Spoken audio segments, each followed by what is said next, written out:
Faria de Oliveira não percebe o porquê e põe mesmo em causa o relatório norte-americano sobre trabalho infantil em Portugal. É a notícia de última hora.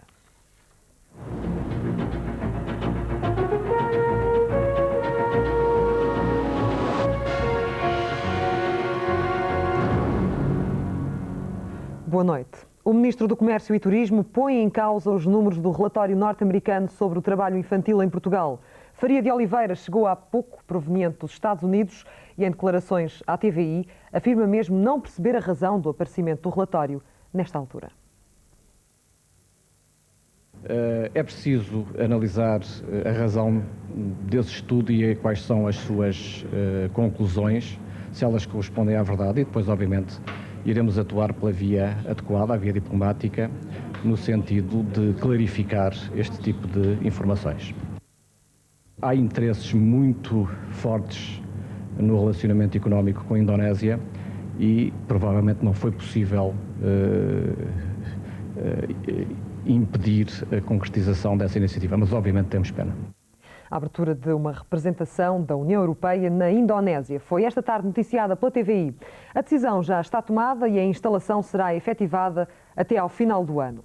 Na Alemanha, onde decorreu uma reunião entre a União Europeia e os países da Ásia e Pacífico, Durão Barroso considerou irreversível o alargamento das relações comerciais entre os dois blocos. A Comissão Europeia decidiu abrir um gabinete comunitário para a promoção de negócios com a Indonésia.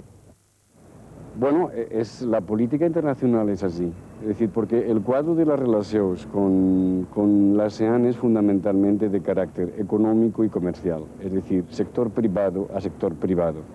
Portugal bloqueia desde 1991 o desenvolvimento da cooperação política entre a União Europeia e a ASEAN por causa da situação em Timor-Leste, mas quanto ao relacionamento comercial parece não haver nada a fazer. Temos que atuar no âmbito dos direitos humanos, temos que ser firmes na afirmação dos nossos princípios, nomeadamente uma questão que diz muito a Portugal, que é Timor-Leste, mas penso que seria ilusório e seria irrealista pensar que, por causa da questão de Timor-Leste ou de qualquer outra de direitos humanos, se iria pôr em causa o comércio da União Europeia com a ASEAN. A questão da cooperação ASEAN-União Europeia é muito importante, é do interesse das duas partes, e a introdução de questões externas como a de Timor-Leste não beneficia ninguém. As questões económicas dominaram a reunião. Por seu lado, Lisboa concorda que o problema de Timor-Leste deve ser tratado no âmbito das Nações Unidas. Nós não podemos colocar-nos numa posição perante os nossos parceiros, digamos assim, de tal modo forte que alienemos algum do apoio que temos tido. É mais importante, julgo eu, para a questão de Timor-Leste, serem os 12 a exprimir as suas preocupações em conjunto. Do lado de fora do edifício, um pequeno grupo de manifestantes lembrou que a causa do povo Malber não está esquecida. Ao contrário de reuniões anteriores, a questão de Timor-Leste não foi praticamente abordada. A União Europeia e a ASEAN preferiram realçar o excelente momento do seu relacionamento comercial. Fernando Paulo Brito, TVI, Carlos de Rua. Um dia recheado de recados ao Governo Laranja. Foi assim esta sexta-feira na agenda do Presidente da República. Logo pela manhã, na abertura de um seminário sobre o Estado de Direito e os direitos dos cidadãos, Mário Soares falou sobre a legitimidade do protesto popular. À tarde, apelou à defesa dos interesses portugueses na Europa, quando participava no lançamento do livro Fundamentos da União Europeia. Quantas vezes já ouviu falar em PESC, Quadro Comunitário de Apoio, Fundos de Coesão, e se ficou a perguntar o que tudo isso significa? São respostas que vai poder encontrar no livro agora lançado e que, para além de incluir os textos do Tratado de Maastricht e do Tratado que institui a Comunidade, é um verdadeiro guia de fácil acesso. Há coisas tão simples como quais são os direitos dos cidadãos portugueses por estarmos na Europa, coisas tão simples como, por exemplo, quem é que pode aceder ao Tribunal de Justiça das Comunidades Europeias e em que condições. Um livro para tirar todas as dúvidas e todas as confusões sobre os verdadeiros objetivos de uma União Europeia em que fundamentos económicos e políticos se confundem e complementam. Uns não se percebem sem os outros e em minha opinião, é um erro grave pensar que a Comunidade Europeia, hoje a União Europeia, se faz estritamente na economia. Questões importantes quando, em Bruxelas, a possibilidade de uma Europa a duas velocidades é uma ideia em discussão e que pode pôr em causa a posição de Portugal. Nós somos União Europeia, somos membros e, como tal, temos uma palavra a dizer e devemos dizê-la. Recados de Soares num dia inspirado. Já pela manhã, o Presidente fizera avisos velados ao governo de Cavaco Silva e sem nunca dizer a palavra ponte. Os cidadãos têm o direito a indignar-se perante a injustiça e a manifestar essas formas de indignação. O que quer dizer que todos os cidadãos têm liberdade total de expressão e devem exercê-la. E têm direito total de se associar e podem associar-se como querem. É a legitimação dos protestos populares a contrastar com uma chamada de atenção velada sobre o controlo da atuação das forças policiais. É caso para dizer que de nada serve um Estado em segurança se os cidadãos não se sentirem seguros. O CDS pediu, mas o PSD chumbou. Não vai haver sessão parlamentar extraordinária. A proposta foi discutida na Conferência de Líderes Parlamentares. Para já, os sociais-democratas consideram que não há razões para o debate. O CDS queria uma reunião extraordinária da Assembleia para falar da ponte. O PS queria falar da ponte na Comissão Permanente. O PSD acha que não vale a pena falar da ponte. É o labirinto da ponte em versão parlamentar. As reuniões e as conferências de imprensa prolongaram-se pela tarde para ficar tudo como está, ou seja, com os sociais-democratas a inviabilizarem debates especiais sobre o assunto e o CDS a dizer que a maioria não permite que o Parlamento exerça a sua função fiscalizadora do governo. Mas hoje a atenção do Partido Socialista centrava-se na caça. A época vai abrir e o secretário de Estado da Agricultura está na mira do PS. O PS quer, por vosso intermédio, transmitir ao país que exige e considera de interesse nacional a imediata demissão do secretário de Estado da Agricultura, Dr. Álvaro Amaro. Opacidade, incompetência e conflitualidade é a imagem de marca do Ministério da Agricultura, segundo o PS. A TVI teve acesso a um documento que refere claramente que o Banesto nunca ocultou que queria controlar o Tota e Açores. Hoje mesmo, o antigo vice-presidente do Banesto foi responder à comissão de inquérito ao processo de privatização do banco. Mas não foi uma sessão pacífica. Gerou-se a confusão quando Juan Veloso Garrido disse não se importar que a comunicação social assistisse, mas o PSD não deixou.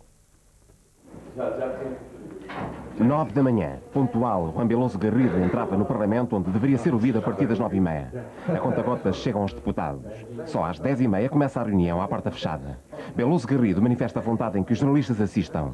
Deputados do PSD ficam desesperados. Reunião interrompida, é decidido ir a votos. Deputados procuram-se, não fosse o diabo de Celas. Por Munha Negra, o partido do governo leva a melhor. 7 para a oposição, 8 para o PSD. Como até agora foram ouvidos todos os depoentes em reuniões reservadas, nós entendemos por uma razão de equidade com os outros que esta tivesse o mesmo tratamento. As oposições não deixaram passar o absurdo medo do PSD. Nós consideramos inqualificável que um depoente estrangeiro que se ofereceu para depor, que manifestou o interesse em que a situação seja pública, seja impedido de o fazer. O PSD não quer que se saiba nada do que se passa na Comissão para, como tem o relator e a maioria na Comissão, depois poder fazer o relatório final que quiser. Incrédulo pelo que via e ouvia, ficou o Veloso Garrido. Não lo comento. Seria descortés por minha parte. Veloso esteve 3 horas com os deputados à porta fechada, mas a TVI teve acesso ao documento lido no Parlamento pelo antigo braço direito de Mário Conde. Não há dúvidas. O controle do Tota era uma oportunidade que não se podia perder. O Banesto nunca ocultou o desejo de deter a maioria do capital do Tota. Refugiando-se em diretivas comunitárias, o Banesto admitia um conflito com entidades privadas, mas nunca com o governo português. Não havia irregularidades no controle do Banesto por parte em relação ao Tota? Nunca ha habido ni el control de Banesto, de Tota por parte de Banesto, ni en ningún caso la participación de Banesto en Tota ha sido nunca ilegal. E relativamente ao relacionamento entre o Banesto e também personalidades portuguesas como Menezes Falcão e também o Sr. Roquete, houve problemas com eles? No ha habido problemas con los socios, cuando ha habido problemas han sido problemas privados. Problema privado, desconfiança dos espanhóis sobre José Roquete, destacada no documento a que a TVI teve acesso. Roquete escreveu uma carta a Elias da Costa pedindo a ajuda do governo português contra o Banesto.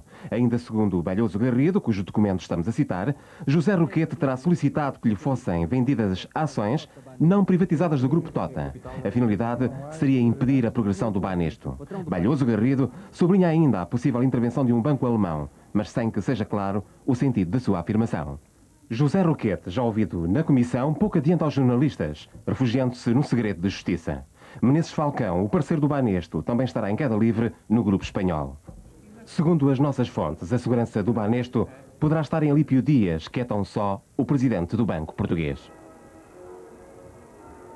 Tal como foi referido nesta reportagem, segundo o documento a que a TVI teve acesso, José Roquete terá solicitado ao governo português que lhe fossem vendidas as ações não privatizadas do Grupo Tota. Uma operação com a possível intervenção de um banco alemão e não, como por erro de tradução se referiu esta tarde, através da transferência de ações para o banco alemão. E assim, o ex-vice-presidente do Tota rompeu hoje o silêncio no inquérito ao caso Tota e Açores. É que os notáveis que já passaram pela Comissão Parlamentar pouco ou nada disseram. Tavares Moreira foi o primeiro notável a ser ouvido na Comissão Parlamentar de Inquérito ao caso Tota Banesto. O ex-governador do Banco de Portugal disse que durante o seu mandato o Banco Central não podia saber que o Tota estava a passar para as mãos dos espanhóis. No Banco de Portugal havia apenas registros estatísticos, a partir de dados fornecidos pelos bancos que tinham intervenção nessas operações e, portanto, não havia essas operações já não estavam sujeitas à autorização nem a controle, eram operações já liberalizadas. Logo a seguir foi Miguel Beleza. O ex-ministro disse que nunca soube nenhuma ilegalidade na privatização do Banco Tota. E foi isso mesmo que foi dizer à Comissão Parlamentar. Não tive conhecimento, naturalmente, durante o período em que estive nas finanças, nem creio que tenha havido infração à lei. Se tivesse havido, naturalmente, teria atuado. Mais tarde, Braga de Macedo nada disse à imprensa, mas confirmou aos deputados que chegou a ter uma reunião com Mário Conde. Tenho que lhes perguntar a eles, eu tentei dar todos os esclarecimentos sobre esta matéria e explicar quais foram as linhas de orientação que resultam do programa do Governo e que nortearam a minha atuação. Mas Elias da Costa não quis nem explicar quais foram as linhas de orientação do Governo. Para o Presidente da Comissão das Reprivatizações, o silêncio foi de ouro. Logo a seguir gerou grande expectativa o depoimento de José Roquete, o homem-chave da passagem do Tota para as mãos dos espanhóis. A conversa durou 4 horas, mas tudo continuou em segredo. As declarações feitas no nível, dentro de uma comissão de inquérito parlamentar, estão em segredo de justiça.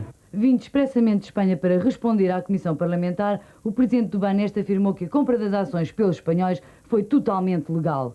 Ontem ainda foram ouvidos Menezes Falcão, sócio do Banesto, e Pinto Furtado, presidente da Comissão de Acompanhamento das Reprivatizações. Não há irregularidades nenhumas. Não há irregularidades nem ilegalidades. Não tenho nenhuma declaração a fazer, por amor de Deus. Foi quase como que o enredo proibido para uma novela que hoje desvendou algumas cenas dos próximos capítulos.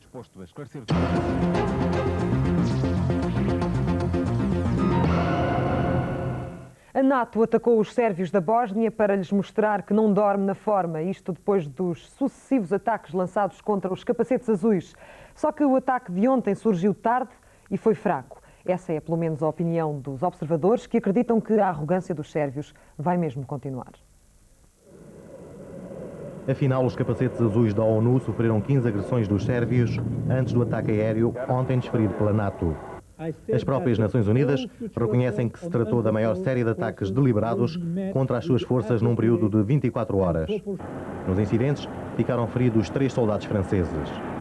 Apesar disso, o Estado-Maior dos Sérvios ameaçou que vai responder ao ataque brutal da aviação da NATO contra objetivos civis na região de Sarajevo. Mas, na verdade, os aviões da NATO limitaram-se a bombardear um blindado vazio, já que avisaram previamente o comando sérvio que iam atacar. O vice-presidente da Confederação Croato-Muçulmana disse que os ataques da NATO são um passo positivo, mas que não são a melhor forma de lidar com os sérvios. Jup Ganic recordou que os sérvios cercam Sarajevo e que a população vive sem as mínimas condições básicas de sobrevivência. Para o dirigente muçulmano, a comunidade internacional tem de fazer algo para inverter rapidamente a situação. Despiste de um avião em plena aterragem na pista do aeroporto de Hong Kong. 1 morto e 5 feridos é o balanço do acidente. É uma das notícias que pode acompanhar numa breve síntese. Um morto e 5 desaparecidos é o balanço de um desastre de avião registado hoje em Hong Kong. O aparelho, que levava a bordo 12 cidadãos indonésios, despenhou-se quando tentava descolar do aeroporto de Kai Tai.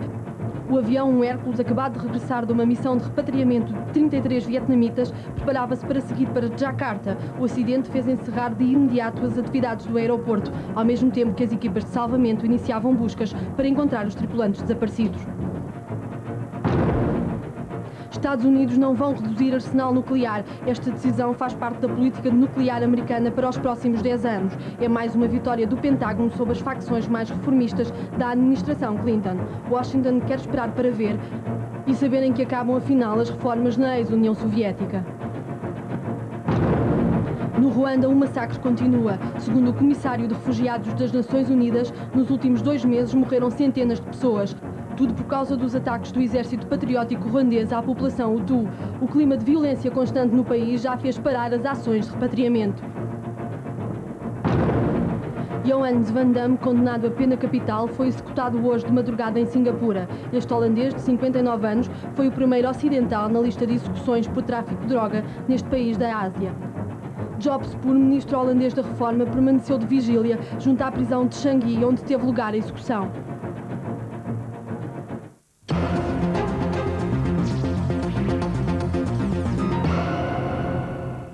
O estado de saúde da criança intoxicada com leite da Parmalat está a melhorar. A Cátia acordou finalmente depois de 5 dias na unidade de cuidados intensivos. As razões do envenenamento continuam por esclarecer. Ninguém sabe como é que o 605 Forte surge no meio desta história, mas a polícia continua a investigar. Ao fim de 5 dias de internamento, o estado de saúde de Cátia Filipa começa a ter evolução positiva. Segundo o diretor clínico, a jovem ainda continua debaixo de vigilância na unidade de cuidados intensivos, mas o facto de já ter acordado é um fator de esperança. Pode-se dizer que o prognóstico vital é favorável nesta altura. Os parâmetros ventilatórios e analíticos estão estabilizados. E, portanto, pode-se considerar que a situação está a evoluir favoravelmente. No bairro residencial de Via Longa, onde reside, não se fala de outra coisa. E o supermercado Manga, onde a jovem comprou o fatídico pacote Parmalat, é o centro de todas as atenções. Por enquanto, o leite preferido é o nacional. Mas se provar que o leite Parmalat não oferece qualquer perigo, voltará a ter a preferência. Logo temos que a coisa esteja solucionada, que se verifique que não há nada e que as autoridades autorizem que nós vendamos à vontade, nós vamos a buscar. Primeiro, torna-se mais fácil a venda porque é mais barato para esta gente. Esta gente pobre, que vive sozinho, a fartura deles é o pão e o leite.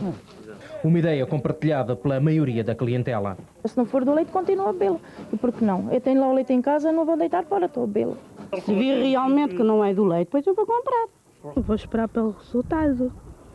Toda a gente vai ficar com medo, não é? De dar isso às crianças. E enquanto não forem conhecidos os resultados da análise, este lote de onde foi retirado o pacote envenenado vai continuar selado. O diretor-geral da Polícia Judiciária diz que as investigações ainda estão muito no princípio, nem todas as análises são feitas e quanto ao 605 Forte, apenas um dos elementos deste herbicida foi detectado. Para já, Mário Mendes avança com 2 das hipóteses mais prováveis: sabotagem comercial ou negligência familiar. Em relação às análises, já há resultados objetivos de que, sim senhora, confirma-se que era 605 Forte? Confirma-se a presença de um elemento que entra na composição do 605 Forte, que é o paratiano. Portanto, ainda não se pode confirmar de todo o herbicida em questão? Em princípio é, dadas a natureza dos resíduos existentes, é, em princípio, esse tipo de herbicida. Doutor, neste momento, para a investigação, que hipótese é que coloca em relação a este ato? De facto, joga mais a sabotagem comercial ou não? Neste momento, nós estamos no campo das hipóteses, da formulação de hipóteses. Que hipótese é que há neste momento, concretamente? As hipóteses que há, temos que partir de toda a investigação, parte de um dado objetivo, que é a existência de um produto tóxico num pacote de leite e na certeza de que esse produto tóxico não nasce naturalmente dentro desse. Portanto, alguém introduziu um produto tóxico dentro de um pacote de leite. Nós, neste momento, estamos a admitir a hipótese de qualquer introdução desse produto no leite ter acontecido durante a fase de comercialização até à chegada ao consumidor. Doutor, neste momento, em relação à investigação, é também crível uma hipótese que já foi adiantada de negligência familiar? É outra hipótese a considerar. Não temos elementos que nos digam, que nos indiquem com alguma margem de certeza isso, mas é uma hipótese que temos a considerar. Aliás, nós neste momento consideramos todas as hipóteses, por mais absurdas que elas... Mas partindo do pressuposto que são só estas duas, de 0 a 100, digamos que a sabotagem comercial tem 60 e a outra 40? Eu não gostaria, num caso destes, de falar de sabotagem comercial. Há um caso isolado, um caso que pode ser fruto de uma atividade individualizada e de um intuito deslocado qualquer, como pode inserir-se numa campanha, como pode ser um ato ocorrido já depois de todo fora deste contexto. E as investigações prosseguem. Começou esta semana o julgamento de um caso, aliás, de alegados maus tratos que levaram à morte de uma criança de 5 anos. Na sessão desta tarde foram ouvidos os peritos médicos e ainda é cedo para tirar conclusões. O caso tem 2 anos. 2 crianças foram entregues a uma família de acolhimento escolhida pela Segurança Social. Chegou a haver suspeitas de maus tratos, mas nada foi feito. Uma delas acabou por morrer com traumatismo craniano. O irmão diz que viu tudo e acusa a ama de ter atirado a irmã das escadas abaixo. Eram 3 da tarde quando as portas da sala de audiência foram abertas. A custo e com grande confusão, lá foram entrando os curiosos e revoltados populares deste caso que apaixonou a opinião pública de Vila Franca. Um caso que envolve a morte de uma criança de 5 anos, alegadamente vítima de maus tratos e omissão de assistência. Esta é a acusação que recai sobre Ana Maria, a pessoa escolhida pela assistência social para recolher a Ivete e o seu irmão de 8 anos. O tribunal propõe-se agora tirar o caso ao limpo. Os populares, esses, não têm dúvidas. Então isto era assim, olha, 5 anos de vida da menina, com 45, apenas 50, minha vida acabou, pronto. A pena havia de ser o resto da vida. Mas maior. O resto da vida, lá dentro, sei lá. Eu, no meu ver, se fosse juiz, havia de dar a última pena que pudesse ser. Nem uma cadela se faz o que esta mulher fez àquela criança. Mas neste caso, a Segurança Social para muitos devia também estar no banco dos réus, lado a lado com a arguida, mas a versão do centro é outra. No Centro Regional de Vila Franca, ninguém tem ordem para falar. Apesar disso, a TVI conseguiu apurar que, neste caso, foram seguidos os trâmites normais. A família de acolhimento foi escolhida, foi selecionada, as crianças foram entregues. E que, apesar de muitas dúvidas e das queixas que foram chegando ao Centro Regional e não só com a morte de Ivete, o Centro Regional se convenceu que ali haviam maus tratos. Agora resta esperar pela voz da Justiça. Ana Maria, culpada ou não, qual a responsabilidade do Centro Regional em todo este caso? 2 perguntas, cuja resposta virá mais tarde. E no Concelho de Cascais já há um gabinete de apoio às vítimas. É um local onde pessoas que foram assaltadas ou mulheres que sofreram atos de violação se podem reunir e dizer de sua justiça. No Concelho de Cascais, a violência doméstica tem aumentado a olhos vistos. Cada vez mais as mulheres são violentadas física e psicologicamente pelos seus companheiros. Um drama que a Associação de Apoio à Vítima quer minorar. Quase diária, a presença de mulheres vítimas de agressões, vítimas de ofensas corporais, violência doméstica, e, portanto, aparecem-nos muito mais mulheres. Também existem homens, não aparecem tanto, mas existem. E é quase diário, como lhe digo, é verdadeiramente assustador o que vai por dentro das casas neste país. Para ajudar as vítimas de violência doméstica, de roubo, furto e assaltos a residências, a Câmara de Cascais e a Junta de Freguesia do Estoril cederam hoje um gabinete à Associação de Apoio à Vítima. Acolhemos as vítimas com tempo, com calma, num ambiente agradável, informamos, e a informação tem muito a ver com os aspectos jurídicos, apoiamos psicologicamente, se for caso disso, por exemplo, para os tipos de casos que eu lhe disse há pouco mais violentos, que as pessoas ficam mais traumatizadas, e depois encaminhamos as pessoas, se for caso disso. A Associação de Apoio à Vítima, que já funciona em várias cidades, pretende também criar mais gabinetes noutros concelhos do país.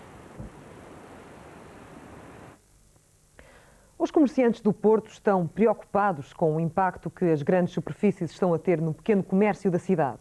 Esta tarde, representantes da Associação Comercial estiveram reunidos com responsáveis autárquicos. Dizem que precisam de apoio para manter vivo o comércio tradicional. Os dois lados de uma mesma moeda, comerciantes e autarcas, preocupados com o impacto das grandes superfícies no pequeno comércio. O estudo está feito e os resultados à vista. O relatório, em muitas fases, naturalmente, prova situações que são lesivas para a esmagadora maioria do comércio tradicional, mas também vem demonstrar que o comércio tradicional tem perfeitas condições de ser competitivo com as próprias grandes superfícies.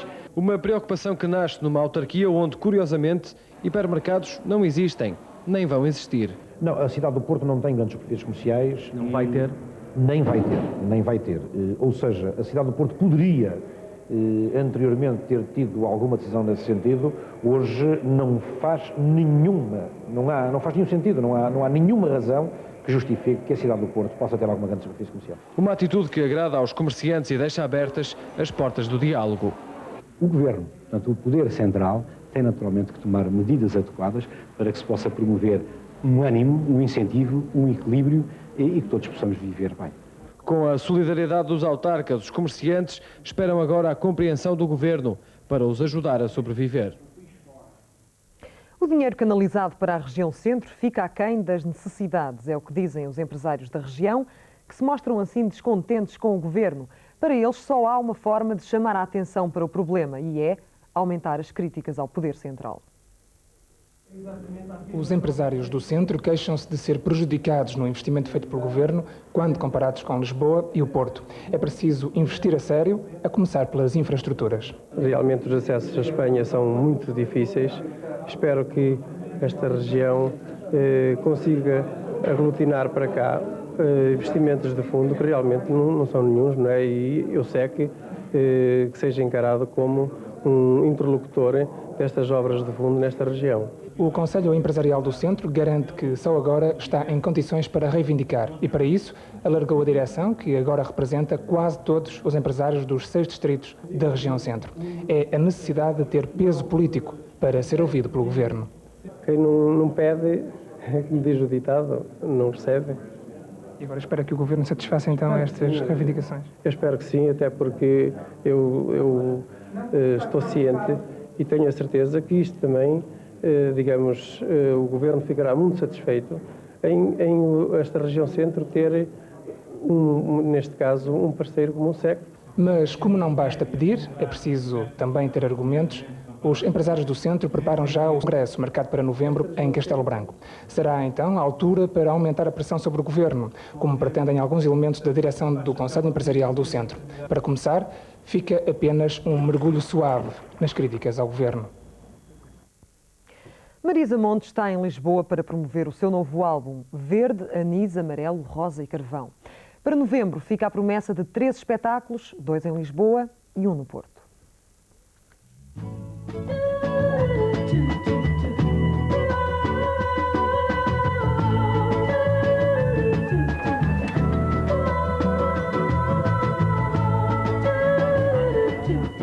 Eu estou caminhando para mais precisão conceitual desde o meu primeiro trabalho, e isso é natural, porque eu acho que 6 anos passaram desde que eu lancei o primeiro disco, e é natural uma evolução estética e conceitual também.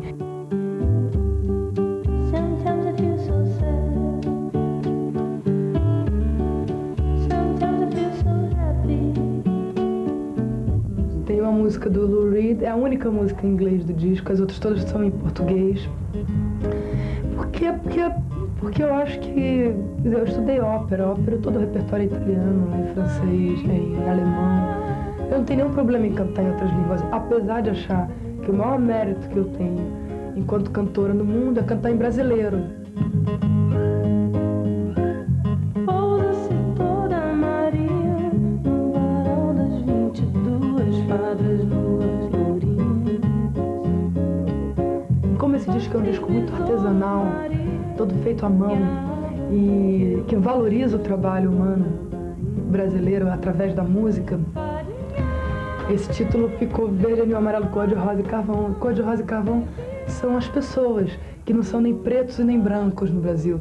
O Brasil é um país de mistura, de meio tons, de híbridos.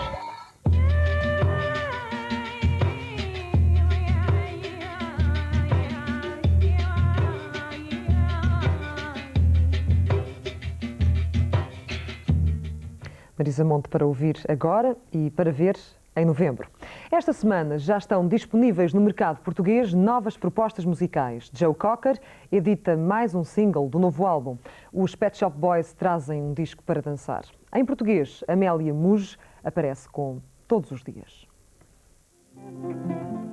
Canções suaves, retiradas da poesia portuguesa e de alguns factos contemporâneos, é o que se encontra em Todos os Dias, o novo álbum de Amélia Muge.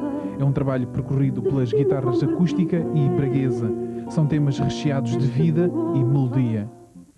The Simple Things é o último single a ser extraído de Have a Little Faith, o novo álbum de Joe Cocker, gravado em Los Angeles. Cocker comemora assim 50 anos de vida e 20 de carreira com mais um interessante trabalho. Disco 2 é o segundo álbum dos Pet Shop Boys, preenchido com remixes para as pistas de dança. Inclui alguns dos meus trabalhos da banda remisturados agora para dançar, como Go West ou Liberation. Absolutely Fabulous é a faixa de abertura para esta proposta dos Pet Shop Boys, uma das melhores bandas da Tecnopop britânica.